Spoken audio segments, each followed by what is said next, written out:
सौगंध खा जाए ना तब मांगना।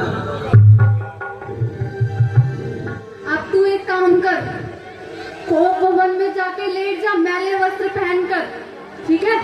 और ये काजल ऐसा चंडी बन जाइए, चंडी, और लाली फैला लियो। चंडी? हाँ चंडी। फिर जब महाराज दशरथ आए और वह तुमसे पूछे कि तुम क्या चाहती हो तो कुछ बोलना नहीं। फिर बोलोगी नहीं तो मांगूंगी कैसे? जब वह तुमसे पूछे कि तुम क्या चाहती हो तो वो 2 वर मांगने से पहले राम की सौगंध दे देना, सौगंध। राम की सौगंध क्यों? मैं तो महाराज की प्यारी हूँ तो मैं अपनी दूंगी ना, ताकि महाराज अपने वचनों से पीछे न हट सके। अच्छा चल, तू कहती है तो राम की ही दूंगी। देख मंथरा, तू भी देख, चिंता निकाल अपने मन से। अब मेरी सीधी टक्कर है अपनी कौशल्या सौतन से। सौतन को आज बता दूंगी कि सौतन कहते हैं किसको। मैं उसका विनाश कर दूंगी। वह भोली समझी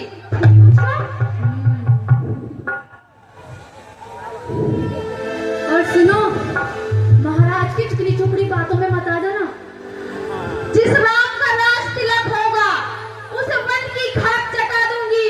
जब आएगा वनवास लौटकर फिर भारत का दास बना दूंगी।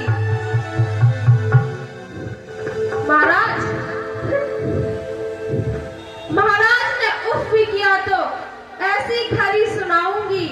बातों बातों पे देख लेना मंथरा किस तरह से उन्हें हराऊंगी। चिकनी चुपड़ी, महाराज अगर मुझसे चिकनी चुपड़ी बातें भी करेंगे ना तब भी मैं उनकी झांसे में नहीं आने वाली। हाँ, और कौशल्या सौतन से भी सावधान रहना। कौशल्या? वो सौतन कौशल्या को ऐसा कर दूंगी कि चैन कहीं आराम कहीं, बेटे के गम में न मरवा दूं, कैकेयी मेरा नाम नहीं। अब मैं चलती हूँ। देख मंत्रा के कौशल्या की नहीं होगी अब कदापि मनमानी। भरत लाल मेरा राजा बनेगा, हट मैंने भी ठानी। अब कोप भवन में जाती हूँ और तिरिया चरित्र का जाल बिछाती हूँ। जय हो।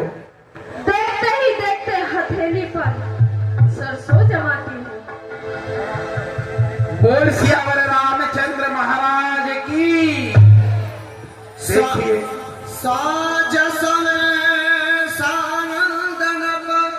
आइए अगले दृश्य से पहले एक नृत्य का आनंद लेते हैं, क्योंकि महलों में क्या चल रहा है और नगर में क्या चल रहा है।